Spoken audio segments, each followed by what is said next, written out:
friends, myself Dr. Ankita Singh Chakotia, PhD in Biotechnology and also I have qualified CSI and NetJRF with All India rank 103.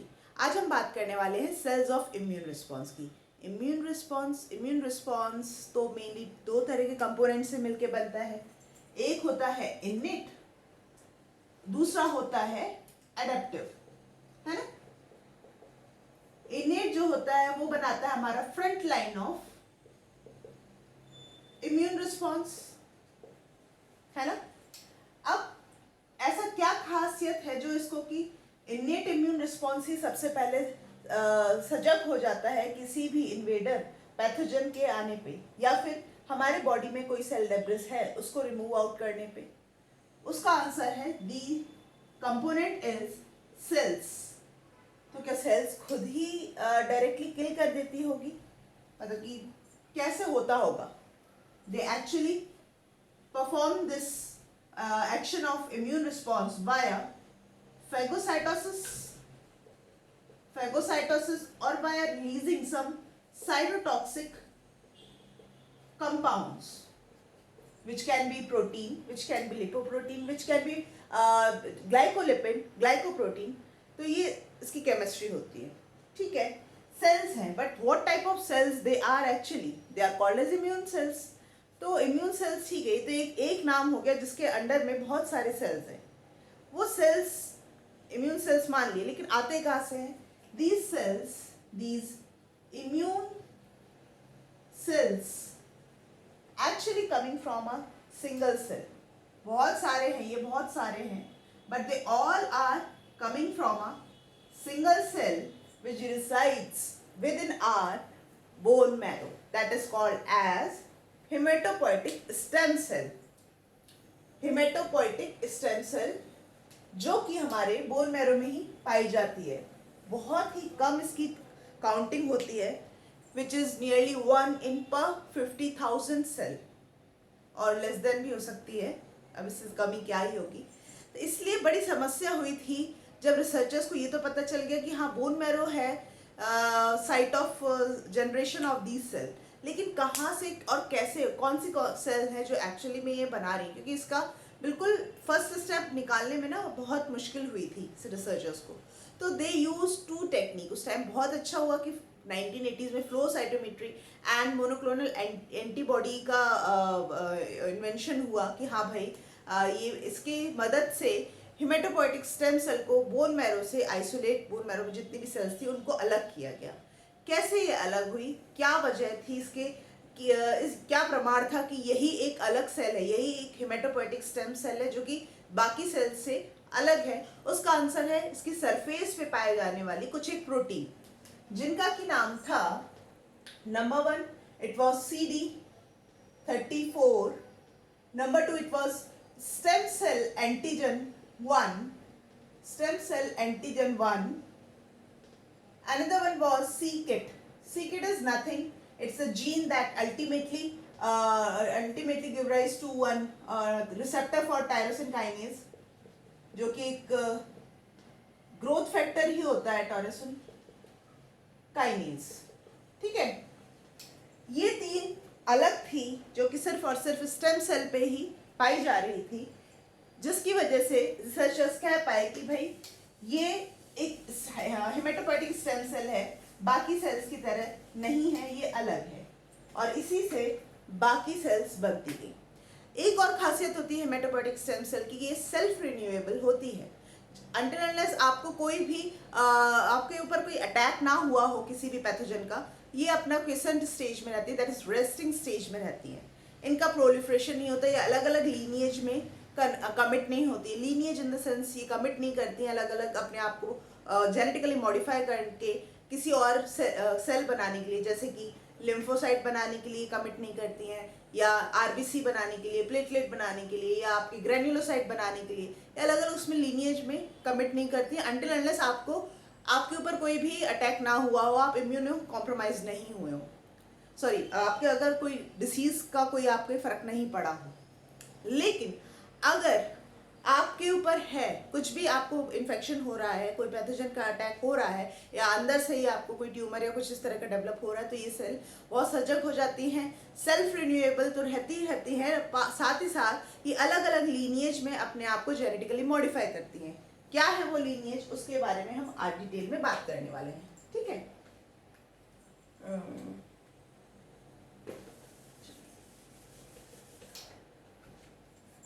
ये mainly CLP and CMP। CLP is common lymphoid progenitor cell में अपने आप को ये तब्दील कर लेती हैं, जो कि अल्टीमेटली लिम्फोइड, जैसे कि नाम पता ही चल रहा है, लिम्फोसाइट्स सारी बनाती हैं, जिनमें कि B cell, T cell and NK cell आती है, डेंड्राइटिक सेल भी बनती है एक। और यहाँ पे CMP stands for common myeloid progenitor cell, जो कि बहुत सारे अलग अलग भी आगे भी और उसमें डिवाइड करती है, जैसे कि number 1 is granulocyte monocyte progenitor, P stand for progenitor, ठीक है। दूसरा है आपका एंटीजन प्रेजेंटिंग सेल, ठीक है। तीसरा आपका इरिथ्रोब्लास्ट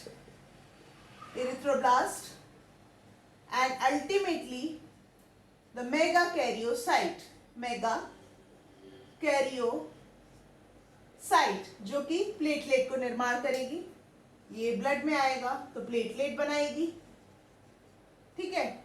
इरिथ्रोब्लास्ट अभी बोन मैरो में ही है और न्यूक्लिएटेड है, जैसे ये अपना न्यूक्लियर लूज कर देगी, it is called as now erythrocyte, जो कि मैमल्स में कैसा होता है, एक डिस्क शेप होता है और न्यूक्लियस नहीं होता है, जबकि इरिथ्रोब्लास्ट में सर्कुलर एंड न्यूक्लियस होता है। सारी मैमल्स में इरिथ्रोसाइट कैसा होता है, ई न्यूक्लिएटेड, ए न्यूक्लियर होता है, न्यूक्लियर नहीं पाया जाता है मैच्योर आरबीसीज में। But there is one exception, camel एक ऐसा मैमल है जिसकी कि आरबीसी में आपका न्यूक्लियस पाया जाता है, ठीक है, and that is an Oval shaped रहती है वो, ठीक है, ओवल शेप्ड रहती है। ऐसा क्यों होता है, वैसे वो हम इवोल्यूशन में पढ़ेंगे, बट फिर भी यहाँ एक छोटा सा पॉइंट दे दूँ, ऐसा इसलिए होता है क्योंकि उसकी जो ऑस्मोटिक प्रेशर झेलने की क्षमता की वजह से उसका इस तरह से मॉडिफिकेशन हुआ है, ठीक है। तो एक मैमल का याद रखिएगा, ये बहुत इंपॉर्टेंट है आपके एग्जाम पॉइंट ऑफ व्यू से, कि मैमल्स में एक ही एक ऐसा एग्जाम्पल है, दैट इज कैमल, जिसका कि आरबीसी ओवल होता है और न्यूक्लियर भी होता है, ठीक है। नाउ एपीसी की बात करें, चलिए पहले ग्रेन्युलोसाइट की बात कर लेते हैं। ग्रेन्युलोसाइट में मेनली होते हैं, ग्रेन्युलोसाइट होंगे इस प्रेजेंट, ठीक है। तो सबसे पहले होगा न्यूट्रोफिल सबसे ज्यादा पाए जाने वाले ग्रेन्युलोसाइट होते हैं, ठीक है, जो कि तकरीबन 50 to 70% बनाते हैं ब्लड में। एंड नाउ इनका जो एक और खासियत होती है, जितने भी ग्रेन्युलोसाइट होते हैं उनका जो न्यूक्लियस होता है वो लोब्ड रहता है, न्यूट्रोफिल का मल्टी लोब्ड रहेगा, ठीक है, इट इज मल्टी लोब। दूसरा इओसिनोफिल, ठीक है, विच इज नियरली आपका 1 to 3% होता है, 1 to 3%। इसका जो न्यूक्लियस रहता है इट इज बाइलोब्ड ही रहता है, ठीक है, it can be trilobe too. Another one is basophil, जो कि लेस देन 1% होती है, इसका न्यूक्लियस भी बाइलोब्ड रहता है। And last one is the mast cell, इसके न्यूक्लियस की भी कोई प्रॉपर मोर्फोलॉजी नहीं रहती है, ये भी लेस देन 1% ही होता है, ठीक है। न्यूट्रोफिल का काम अगर देखें तो न्यूट्रोफिल सबसे पहले पाई जाने वाली वो सेल है जहां भी आपका साइट ऑफ इन्फेक्शन होगा, कोई इन्फेक्शन अगर आपको हुआ है तो मैक्रोफाइज सबसे पहले आता है, उसके बाद आती है न्यूट्रोफिल। न्यूट्रोफिल की काउंट बहुत ज़्यादा हमारे बॉडी में पाई जाती है, सभी ग्रेन्युलोसाइट के कंपैरिजन में भी हम देख सकते हैं। और तो और जब भी आपको इन्फेक्शन होगा न्यूट्रोफिल स्लाइटली और इंक्रीज हो जाती है, एंड ऐसी मेडिकल कंडीशन को हम कहते हैं ल्यूकोसाइटोसिस, जब न्यूट्रोफिल थोड़ा सा और बढ़ जाती है, ठीक है।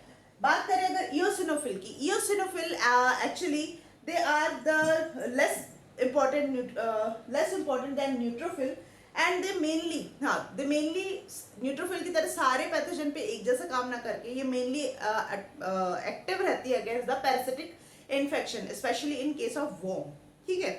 Another one is the basophil. Basophil का भी यही काम है कि ये पैरासाइट्स के लिए बहुत ज़्यादा एक्टिव रहती है। ऑल्सो इसके जो ग्रेन्यूल्स रहते हैं, सभी में ग्रेन्यूल्स पाए जाते हैं, बट बेसोफिल में जो एक और ग्रेन्यूल्स रहता है that is called as histamine की ग्रेन्यूल्स पाए जाते हैं, ठीक है। स्टोर्ड फॉर्म में हिस्टामिन रहता है। अब हिस्टामिन जहाँ भी वर्ड आए ना, बिल्कुल सोच लीजिएगा कि it is quite related to that of the first one is the inflammation, next one is the allergic symptom, ठीक है। जहां भी हिस्टामिन का नाम है तो बेसोफिल का मेनली काउंट रेज हो जाएगा whenever the patient is suffering with some allergic condition, ठीक है। May be running nose, sneeze, asthma kind of condition, skin का कोई प्रॉब्लम हो गया हो, तो उस केस में बेसोफिल भी बहुत रेज हो जाएगा। And mast cell again they are the key component of inflammation again, because mast cell में बहुत अच्छा खासा अमाउंट ऑफ ग्रेन्यूल्स होते हैं आपके हिस्टामिन के, हिपेरिन के, सेरोटोनिन के, ये सारे इसमें पाए जाते हैं। तो ये भी एलर्जिक सिम्टम के लिए बहुत इंपॉर्टेंट है ये सेल, और इनका काउंट भी बढ़ जाता है, ठीक है। और दो काउंट वाइज काफ़ी कॉन्सेंट्रेशन कम होती है न्यूट्रोफिल की कंपैरिजन में, और ये सारे ही ग्रेन्युलर रहते हैं, ठीक है। And one more thing, among all these granulocyte this neutrophil is phagocytic in nature. Neutrophil is phagocytic in nature. Phagocytic in nature, while these three are not. ठीक है, ये तो आया ग्रेन्युलोसाइट वाले लीनियर से। नाउ मोनोसाइट की अगर बात करें तो मोनोसाइट में सबसे पहले बनता है प्रोमोनोसाइट। ये भी हमारे बोन मैरो में ही पाया जाता है। प्रोमोनोसाइट से मोनोसाइट में जैसे ये तब्दील होता है, ये हमारे ब्लड में एंटर हो जाता है। मोनोसाइट बेसिकली दो तरीका होता है, एक होता है पेट्रोलिंग मोनोसाइट। पेट्रोलिंग मोनोसाइट जो कि हमारे ब्लड में इजीली, पेट्रोलिंग का मतलब ही है कि it's a kind of to keep watch by travelling, during travelling अपना एक नजर रखते हैं कहीं इन्फेक्शन तो नहीं हो रहा। दूसरा होता है कि जैसे ये टिश्यू में आ गया ना, now it is called as macrophage. Site specific वहाँ भी इनके नाम हो जाते हैं, जैसे कि अगर मान लीजिए आपके बोन में आया है तो ऑस्टियोक्लास्ट होगा, लंग्स में आया तो एल्वियोलर मैक्रोफाज होगा, इसी तरह से नर्वस टिश्यू का है तो माइक्रोग्लियल सेल्स होगा, ठीक है। तो मैक्रोफाज भी एक फेगोसिटिक सेल्स ही होती है, phagocytic he in nature, phagocytic in nature, and it actually reaches at first जब भी कोई आपके बॉडी में इन्फेक्शन हो रहा हो, क्लीव करने के लिए, उसको खत्म करने के लिए, ठीक है। देयर इज अनदर, अगर हम बात करें एंटीजन प्रेजेंटिंग सेल की, एक्चुअली एंटीजन प्रेजेंटिंग सेल देखा जाए तो मैक्रोफेज भी होती है, और दूसरी एक और होती है, ये एक्चुअली मैंने फंक्शनल बेसिस पे आपको बता दिया मैंने, exactly it is based on the anyways. चलिए एपीसी, एक होती है आपकी dendritic cell. Dendritic cell is mainly antigen presenting cell. ये एंटीजन को प्रोसेस करती है, उसको क्लीव करती है, और अल्टीमेटली उसको एडेप्टिव इम्यून रिस्पॉन्स के लिए पास ले जाती है, क्योंकि ऐसा उसको बताती है कि भाई अब इनेट से नहीं हो पा रहा, मैक्रोफेज भी उसको खत्म नहीं कर पाई है, अब तुम्हारा काम शुरू होता है, अब तुम एक्टिवेट हो। तो मेनली ये टीएच सेल के पास उसको ले जाती है, वहां प्रेजेंट करती है लिम्फ नोड के अंदर, वैसे बाहर ही रहती है, लेकिन जब भी इसको एंटीजन को प्रेजेंट करना होता है तो लिम्फ नोड में एंटर होती है और टीएच सेल को ये प्रेजेंट करती है, ठीक है। So this is not phagocytic in nature, but it is antigen presenting cell. Phagocytic आपकी मैक्रोफेज होती है, न्यूट्रोफिल होती है। इन दोनों का मेन काम क्या होता है, ये कोशिश करती हैं पूरे पैथोजन को एंगल्फ करके खत्म करने की, बट नहीं कर पाती हैं अगर, तो फिर आपका डेंड्राइटिक सेल भी आपके पास मौजूद रहता है, ठीक है। तो एक order of activity at the site of infection क्या होता होगा, देखिए माँ निधि, ये मैंने आपको शॉर्ट फॉर्म पहले ही बताया था। सबसे पहले मैक्रोफेज आती है, न्यूट्रोफिल आती है, फिर अल्टीमेटली डेंड्राइटिक सेल भी आती है। पैरेलली बाकी सारी सेल्स भी कुछ ना कुछ काम कर ही रही होती हैं, ठीक है। So this all we have covered about the common myeloid progenitor cell. Next we are going to cover the common lymphoid progenitor cells and the cells that comes under it. So अगर मेरा आज का lecture अच्छा लगा हो तो please hit the like button, share this video with your friend, and please subscribe my channel.